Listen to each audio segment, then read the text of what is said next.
Hello दोस्तों, हम start करते हैं ओपी शुक्ला डिक्टेशन 100 वर्ड पर मिनट। स्टार्ट। सभापति जी, आपात स्थिति लागू होने के बाद देश असामान्य स्थिति के दौर से गुजर रहा है। शासन में, समाज में, राजनीति में, अर्थव्यवस्था में कदम कदम पर उसी असामान्य स्थिति के दर्शन किए जा सकते हैं। मेरा अपना अनुमान ऐसा था कि इस विकट स्थिति में शायद बजट भी कुछ असामान्य ही ना हो, विशेषकर तब जबकि लोकसभा का जीवन 1 वर्ष के लिए बढ़ाया गया। उससे मेरे जैसे सदस्यों को यह आशंका होने लगी थी कि इस वर्ष शायद कुछ भारी टैक्स देश की जनता पर लगे। लेकिन जिस तरह का बजट पेश किया गया है, इसको अगर मैं एक शब्द में कहूँ तो यह असामान्य स्थिति में सामान्य बजट है। बहुत दिनों के बाद सरकार कुछ व्यावहारिक बनी है।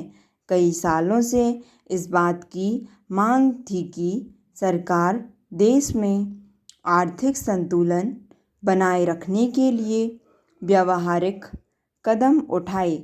इस बात से तो सरकार चिंतित थी कि देश में करोड़ों रुपए का कालाधन जमा हो रहा है, लेकिन उसके कारण क्या है, किस तरीके से भविष्य में काला धन ना बने, उसको रोका जा सके, इस बात की ओर विशेष ध्यान नहीं दिया गया।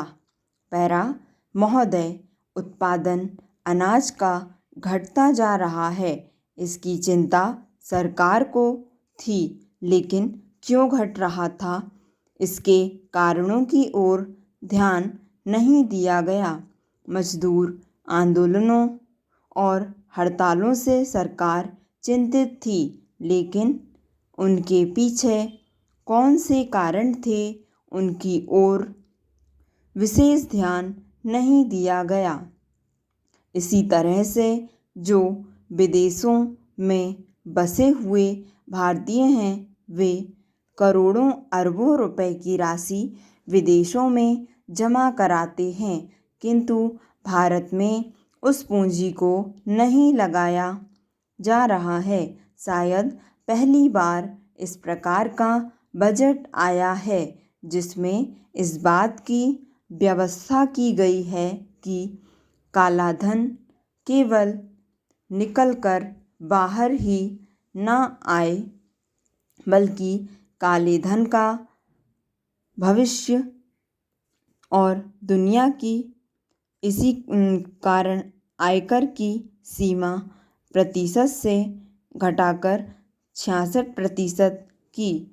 लेकिन जो देश की और दुनिया की स्थिति है, उसको ध्यान में रखते हुए अगर हमें सचमुच काले धन के निर्माण पर रोक लगानी है तो संभवतः इस कदम को और पीछे ले जाना पड़ेगा, जिससे स्वतः आयकर देने में या दूसरी तरह के टैक्स देने में कठिनाई ना हो और लोगों को चोरी और बेईमानी करने की आदत से बचाया जा सके। पैरा महोदय, उत्पादन में श्रमिकों की साझेदारी के बारे में भी सोचा गया है और कुछ निर्णय भी लिए गए हैं ताकि उत्पादन में श्रमिकों को भी कुछ भाग मिल सके। यह बहुत बड़ा कदम है। इसी प्रकार के कुछ दूसरे कदम जो उठाए गए हैं, उनकी सराहना की जानी चाहिए। मैंने भी इसीलिए इसको सामान्य बजट कहा।